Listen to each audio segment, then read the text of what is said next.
All right, my name is Matthew Belisario. Welcome to the Belisario Sonic YouTube channel. We have back on the channel here after a few months of talking about his first album.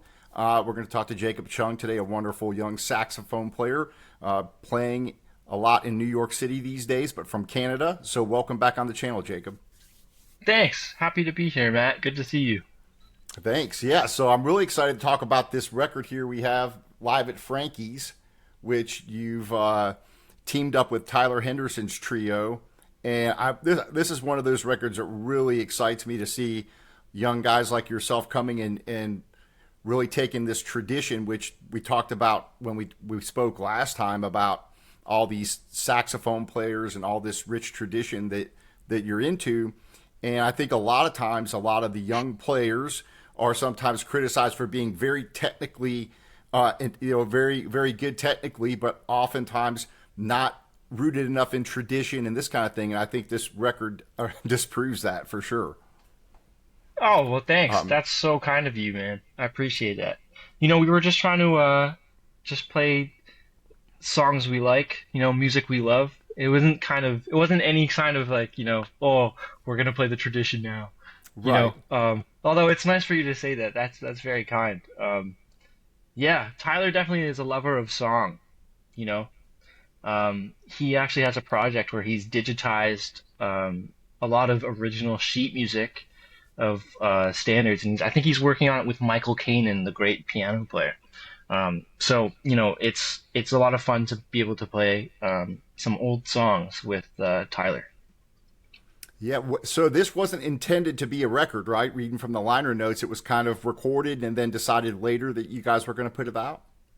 Yeah, I mean, it was just it was through the studio, or not the studio, the venue's sound system. You can't even like, there's nothing to look at. There's no way to like mix it or look at levels. You just had to turn it up or turn it down in the venue. And Corey recorded it onto like just a USB thumb drive, just for posterity, so I could listen back. And then we listened back, and it sounded pretty good. So I decided to Really put it out. interesting. So it's not. It wasn't even multi-track recorded. No, well, maybe it was. It was definitely multi-track because of there were several mics, but Okay, but there was there was no interface. There was nothing. You know what I mean? Nothing. It didn't even go into a laptop. It was just straight into a USB off the board.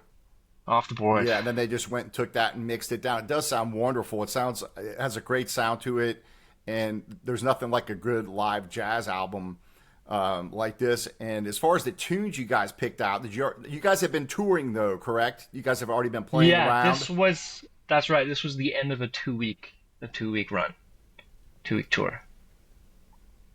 and so you already And had a lot of those tunes picked out, or you already played a lot of these. uh, you know what? It was different every night. We played different songs every night, except for Tyler stuff, because we were ramping up for his trio recording, which happened at the end of the tour, around this time.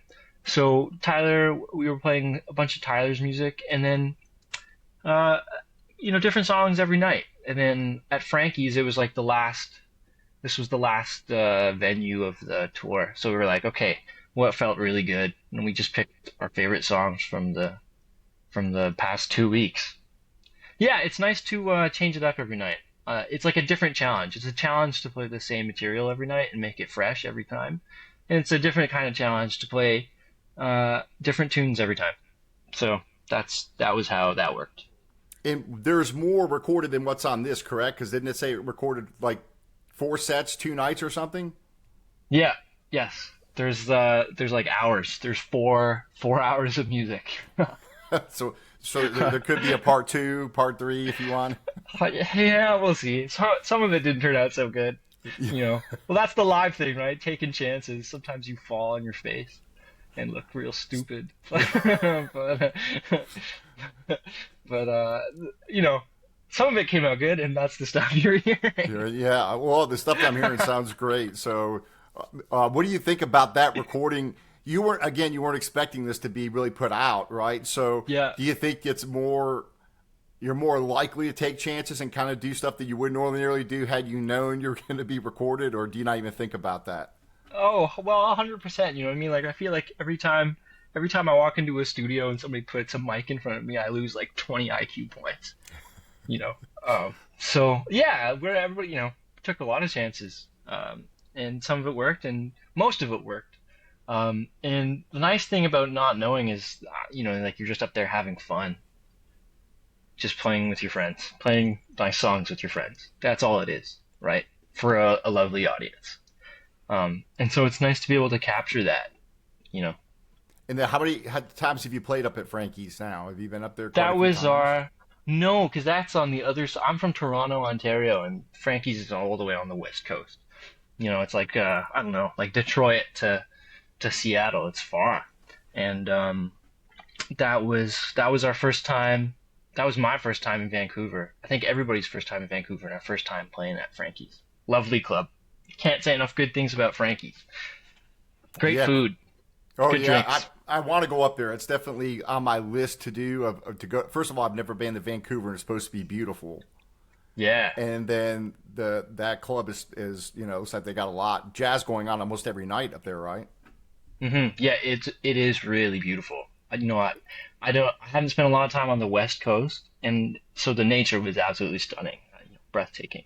But I should plug that I'll be back in Vancouver, and so will Tyler and the band, and maybe you have Brandon Suarez's new record. He's I another don't young have that saxophone yet. player. No, I'm gonna have to check Okay, that out. I think the single just came out yesterday, the Oh first really? single. But yeah, we're all going to be out in Vancouver in February for jazz at the Shadbolt Center, which is a festival out there. Where we'll all be playing out there in February. So I thought I should plug that. Yeah, yeah, definitely. Where else are you playing at in New York these days? You all In New over the York, place. yeah, I just finished a CD release show at Smalls with Joe Magnarelli. We got Joe Magnarelli to come in and play. He sounded great. He's one of, I hear him every Monday night at 11th Street Bar, and so it's really great to share the stage with him. He plays with such poise, it makes me sound like a child. Nothing he plays is out of, he's so intentional. Let's see. I've been playing every night. It's been nice. It's been good. I've been super busy. Tonight I'm playing with a great singer who just released a single. His name is Richard Cortez. We're playing at the Django tonight with a great band. Yeah, I've got some stuff coming up with Chris Byers. Byers is restarting his octet, which I think was active in the early 2000s, and then he changed his format to a sextet. But we had our first rehearsal, and the arrangements are outstanding, stellar. Such great music. So lots of exciting things. So is that going to be rehearsal for a record you're going to record with him, or playing live, Yeah, or? yeah. We're doing a Gigi Grice Centennial Oh, in cool. November, I think, and then we have a few shows coming up in September at Smalls and Ornithology, great club in Brooklyn, and then we're gonna be recording a record in December for Steeplechase. Oh, really? Nice. Well, that's something to look Yeah. forward to. So when you're involved with these different bands, how is that adapting to different people that you're playing with? And do you rehearse the songs, or are they just standards that people are calling, or how does the shows work? When you show up and you're Oh playing with a wow, different yeah. band. It's definitely a challenge because every band leader is different and every situation's different, right? Like Farns, when we did the Sage, he really does not like to rehearse. So, that's one way of doing it, and that's fun too because there's a level of spontaneity and honesty when it comes to the bandstand, right? If you don't rehearse, it's like you come as you are, and you approach the music with fresh eyes, and whatever happens happens. And then there's other guys. I know Vincent Herring, who's also on the stage. He loves to rehearse. He's a big rehearsing guy. Um, when you have octet music like Chris Byers' music, I think you kind of have to rehearse because there's a lot of moving parts, a lot of stuff going on. But I guess that's the challenge of being a sideman is fitting into whatever situation, bringing your own perspective on music and your own way of playing into situations. And it's fun, man. Like that's why I do it. It's challenging and exciting. Yeah. And then So that. also it provides like it helps me be a band leader. You know what I mean? Like the more groups I'm part of. Sorry, got some Oh, that's emergency thing okay. going off. Yeah. Maybe I'll get it. It's on silent, but that still came through. Sorry about that. Yeah, that's okay. What was I saying? Oh yeah, it gives me perspective for when I'm leading my own bands. The more bands I'm part of, I see new ways of doing things, and it makes me a better musician and a better person. Yeah, so dealing with these different guys, especially I'm sure you learn a lot from like Joe Farnsworth, Vincent Herring, who Totally. kind of your mentors, right?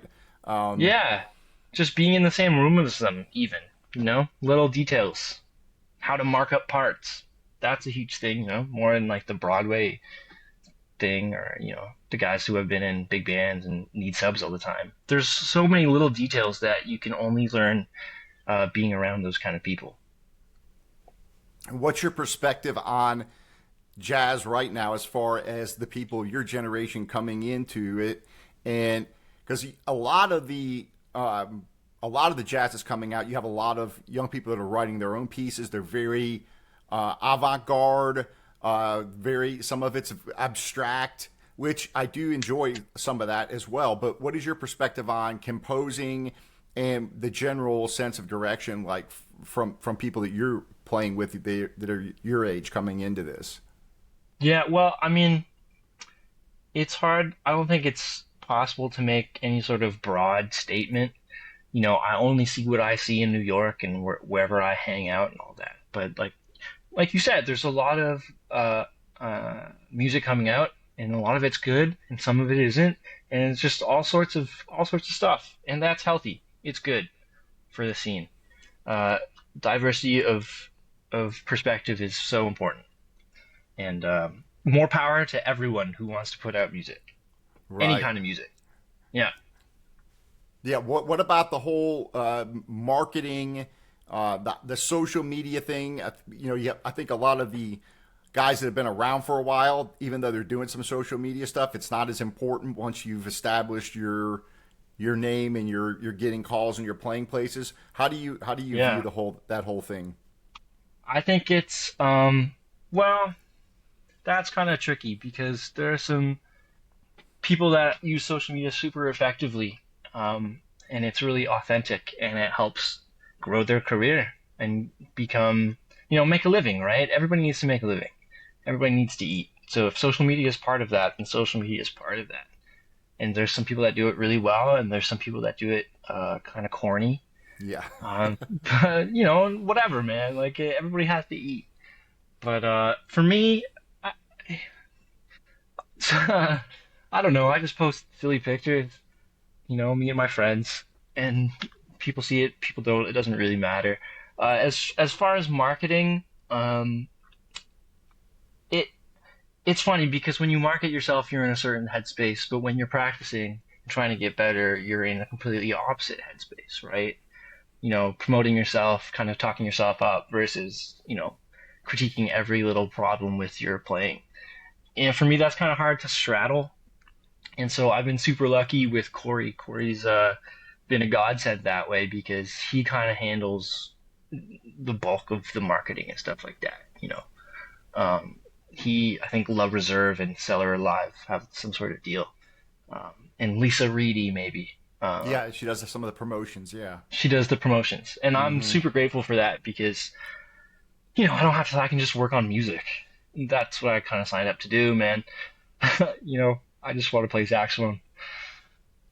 Yeah, and then as far as so this is two releases in 2 years. This came out at what, end of last year, I think, or Yeah, middle of last year, November. November. Yeah. And then this one just came out, which again I think is wonderful. What do you, as far as like, I know Corey kind of leaves some of it up to you guys as to whether you're going to put it on vinyl record and that kind of stuff. Of course, that costs money. This would be a nice one to have on vinyl record. So maybe Yeah, Corey, sometime in the Corey, if future. you're, if Corey's listening, yeah.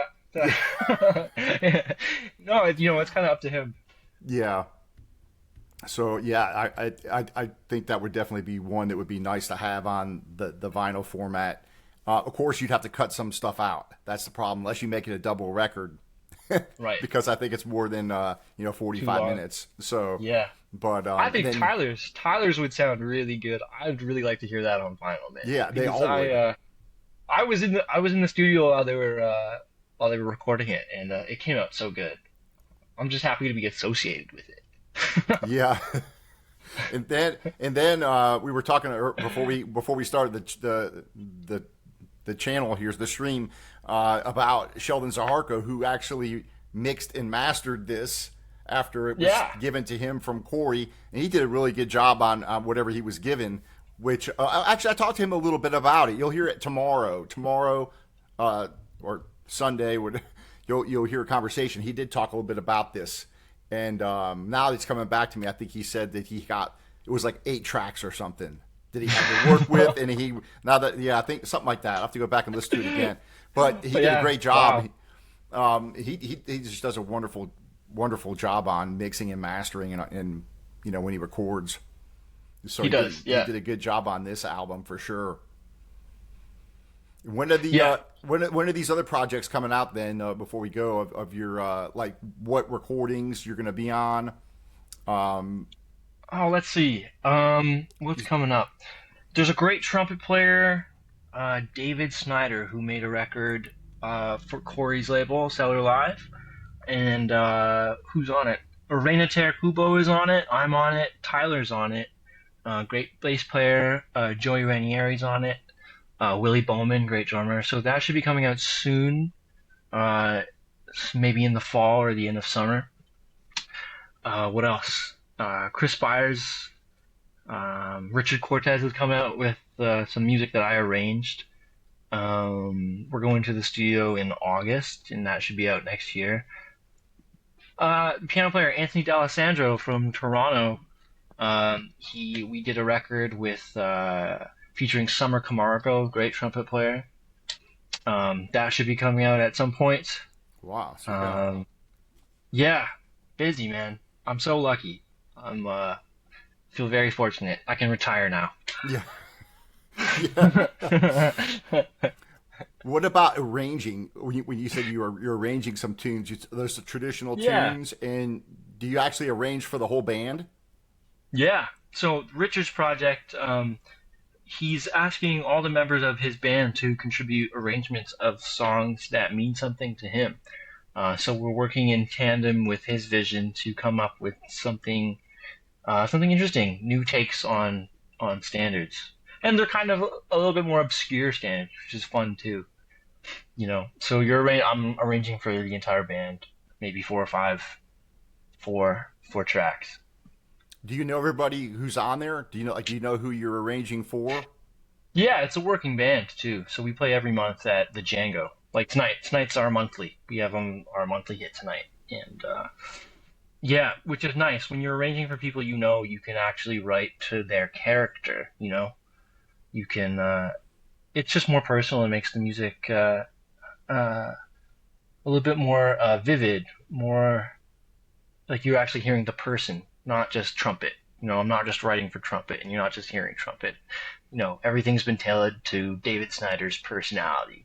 He's on it, and so I know he's playing so well at this point. I know what'll make him excited and what he's not gonna like. So I can write to that. Yeah, that's interesting. So when you're writing a part out, and of course there's still going to be places for improvisation, right, and things like that, but you're writing out general parts for the head or whatever you're doing. But you're also writing for what you think or what that he enjoys playing or his style. Yeah, yeah. I write something that I try to write things that he would enjoy playing, or like he would have a great time on. Something that's exciting for everyone. And then how do you write out like the parts for drums and things like that, the rhythm changes, that kind of stuff? I mean, you're putting all that on sheet music and then you're sending it to them, that kind of thing? Yeah, I mean that's that particular thing is pretty technical. Depends on the part, depends on the song and what's going on. Rhythm section parts can be tricky. A lot of people write drum parts, a lot of people don't write drum parts. Sometimes there's like a master rhythm sheet, a rhythm lead sheet, and but if it's a more involved, like if there's a lot of hits and bass lines, maybe you'll parse it out and give everybody a part. But yeah, I learned a lot of that stuff in school. Like I did 6 years of jazz school, and it's fun to put that into actual industry use. You know, Yeah. it's kind of rare to be able to do that and then to have it recorded and put out. You know, Right, it's rare. and then some of it when you get in the studio, it might change a little bit. It's like, look, this will be kind of in the spirit of Art Blakey or in the spirit of what have you, the feel you're looking for, I guess. Does that kind Yeah, of I mean, whenever you enter a studio, it's such a foreign. Jazz musicians we're always playing live, and to go when you go into a studio, that's a bit of a foreign place to be, a foreign situation. So some things are bound to change, and I'm not married to anything, so change is good, change is happy. right on? And as far as going forward, your kind of vision for what you love to do, you obviously love playing. You love playing on people's records. You like being a sideman. You like leading your own band. Is there? You've kind of formed a relationship? You've known Tyler Henderson and the guys he's playing with, the trio, right? Caleb, who's Yeah, playing with him, and Hank. So is that something that you, going forward you're going to look at as a kind of a thing going forward where you guys play together and do more albums and kind of make it more of a, I know in jazz it's not quite the same as other genres of music where you've got a band that just always plays together, but are you looking at as that you guys kind of going forward doing more projects? yeah. Well, I mean, on the horizon we have a recording date set for February for my band, and then Tyler's trio is also doing another recording in February. But like that's the beauty of playing jazz music is you're playing with the person. You're not, in other types of music, you're playing the music. Whereas, when I'm playing with Tyler Henderson, I'm really playing with Tyler Henderson. Like this is his spirit, this is his personality, this is his taste, his aesthetic, and a nice thing is when you have when you're close and you're friends with somebody like this, like you can play with each other and then take maybe a few months off and then come back and you can see what's changed, what's the same, what direction you're going in, and it's nice. It's nice to evolve together as friends, you know. And we'll probably be playing for the rest of our lives together in some way or another. And then there'll be new people and then the same people. It's just nice to go throughout this process of trying to be a jazz musician and evolving and living life with, someone who's like Tyler, thoughtful and very competent and skilled. And he loves songs, man. That's kind of rare to love standard songs as much as he does. So very happy Yeah. to be playing with Tyler. Yeah, so I've talked to some musicians who, jazz musicians who like to just play with a lot of different people, which obviously would be fun and a learning experience. But also, I've talked to others and read articles where a lot of people are like, there's something to be said about playing with the same people over and over. That even though maybe it's not quite as spontaneous, but it becomes that because you know these other musicians so well. What is your feel on that as far as like having this core group like with Tyler Henderson's trio, that there's like something there that's you can latch onto more just because you're so well connected with those guys you're used to playing with versus somebody new all the time. Yeah, it's so special. It's so special to like really have a band, you know. And it's hard to do in today's like landscape because everybody's gotta do the sideman work and hustle, and you take the gigs you're called for, and you never know who's on that shit. So I mean, the nice thing about having a band is you build a rapport, right? You get an idea of where somebody's coming from and how they play. But then, the idea that things that, after a certain while things don't become spontaneous, that can happen. And that's kind of a drag. But I think you can mitigate that. Like, spontaneity is like, has more to do with expectation than anything else, right?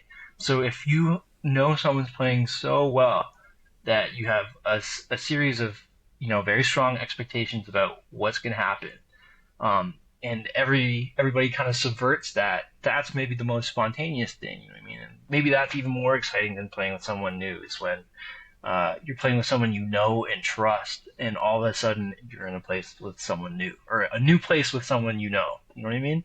Right. It's like going traveling with one of your best friends or something like that. Like what could be more fun than Right. going someplace new with someone you know really well? So Awesome. Well, this is a fantastic record. I definitely wanted to get you on just to talk a little bit about it. And I hope everybody's going out and picking this up because this is wonderful. And man, I'm really looking forward to what you're going to have going on here in the future. And I'll definitely keep an eye out for these other releases. And then also with Tyler and those guys too. So hats off to you and all these guys for what I feel is keeping jazz alive. And even though you're playing standards, you're still doing your own thing and you're composing and arranging. So it's to me, it's very exciting to see this. So congratulations. thanks a lot, thanks a lot, Matt. And we had a lot of fun. We had a lot of fun making it. It was a great time. All right. Well, we'll talk again soon. Once some more of these projects come out, maybe towards the end of the year or something, we can get together again and we can chat again. Yeah, great. That would be fun. All right. We'll see you. Take care. Thanks, Matt.